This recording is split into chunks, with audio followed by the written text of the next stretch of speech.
Do not tell us that we are unworthy. With your words or your actions, I have learned not to believe you.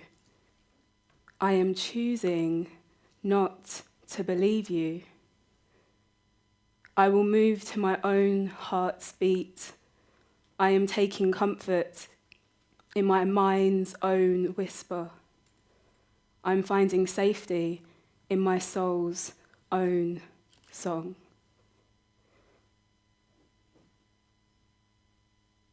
Labels. Some more obvious than others. Black, woman, young-ish. Labels. Some transient. Former local government employee. Labels. Some fixed and surprising. HIV positive.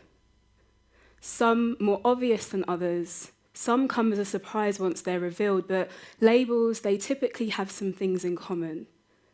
They strip us of our identities and our individuality. Now, I'm standing here before you hoping that my HIV status is not going to distract you from the purpose of this talk, but you might actually be more concerned that I used to work in local government because you are really not a fan of the state. Generally, labels, they other us.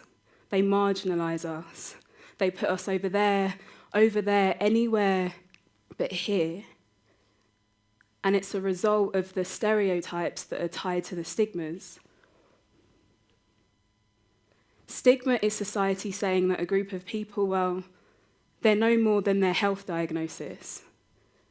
Stigma is society saying that those kinds of people, well, they just don't really make it that far. Self-stigma is believing it.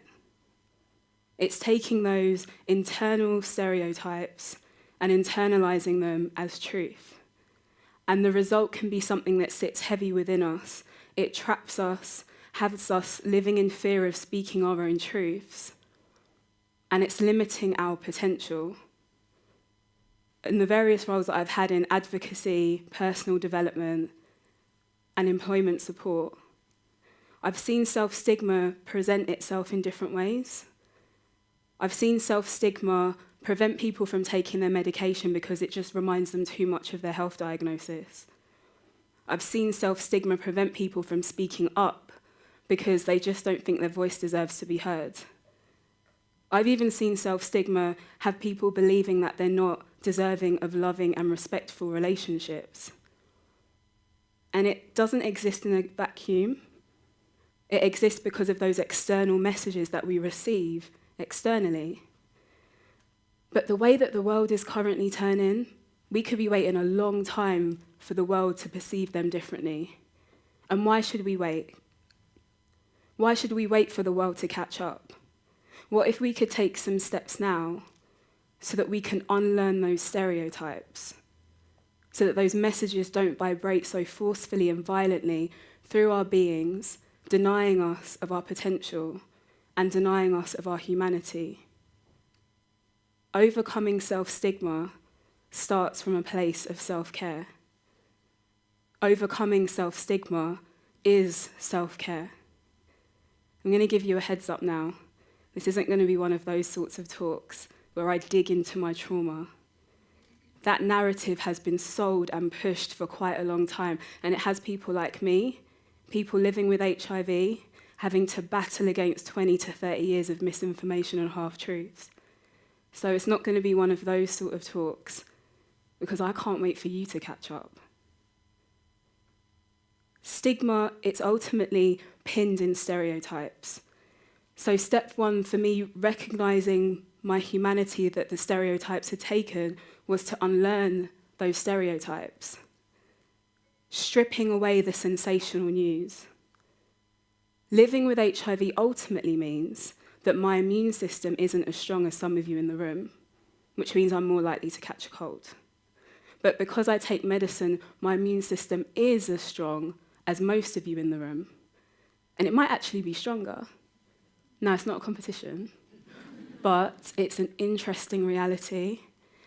And we're living in a time where more people are gaining a better understanding of how the stigmas and stereotypes tied to their labels have been and are being used against them in a structural way.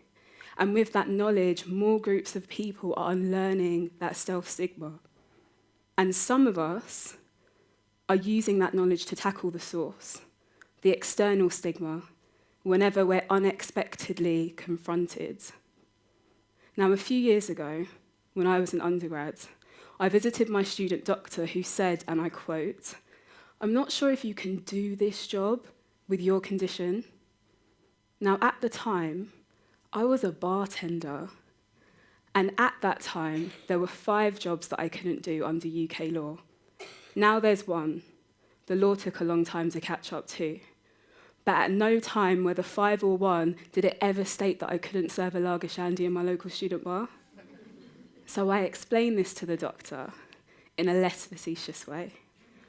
And in that moment, the potential that I was reaching was empowering myself. Overcoming self-stigma is defining who you are, what you can do and what you can achieve. And yeah, in that moment, it was simply me saying that I had a right to serve that lager shandy, and even with a packet of crisps too. And I was able to do that because I had the information and because I had the words to. The words you use, what do they say about you? Because language is powerful. What do they say about the way you feel about yourself? What do they say about the way you see yourself? Self-stigma is playing that internal message, that negative message, over and over again in our minds.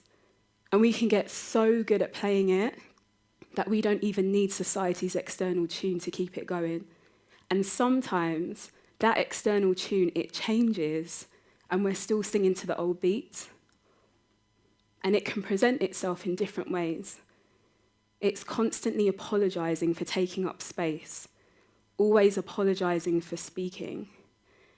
Sometimes it presents itself as cutting yourself out of the point that you're trying to make before you've even finished it. For example, overcoming self-stigma is really important for you to achieve your potential, but if it seems like it's going to be too much of a hassle, then I guess why would you bother? All those ways and more. We've learnt to do that, so we can unlearn that. And yes, it is worth the hassle.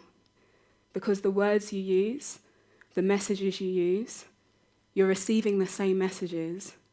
And the words we use can either cap or create our potential, whatever that potential might be. Yeah, it could be becoming that CEO or writing that children's book. On the dark, hollow days, it could be getting up, having a shower, and getting dressed. Your potential isn't fixed. It's not a fixed goalpost. Just don't make it a limited one. You never know, one day it could even be sharing your story to other people or comforting others with similar self-stigmas. Just remember that overcoming your self-stigma started from a place of self-care. Overcoming self-stigma is self-care. So tell your story on your own terms. You do not need to cut yourself wide open to share it. And you never know, you might already know somebody that is going through a similar internal stigma that you've already been through. They've already found another way, an alternative to that narrative, to those messages. Overcoming self-stigma is saying, what I held as truth yesterday is not what I hold as truth today. So do not tell me that I am unworthy. I no longer believe you. Letting go to move on. I would like to close my talk in the way that I began it, with a poem. And this one I dedicate to all of you, as you are. Has had its time. Do you understand the importance of I am? The magnificence of I am. Not dwelling on I was held back or distracted by I will be sidelined, but celebrating I am. We damn what has been, forgetting that I am, well, it's progress through it. Focusing on the dreams of tomorrow, the mansions to be built, failing to realize that I am is the foundation. Merely seeing I am as a journey towards something else without acknowledging I am's individual moments. But listen, I has had its time. It lacks the knowledge of I am. I will be well is dependent. It longs for the certainty of I am. I am has the greatest perspective. I am is where the choices can be made. I am is the only one here with you in this moment. Immerse yourselves in yes, I am. Thank you.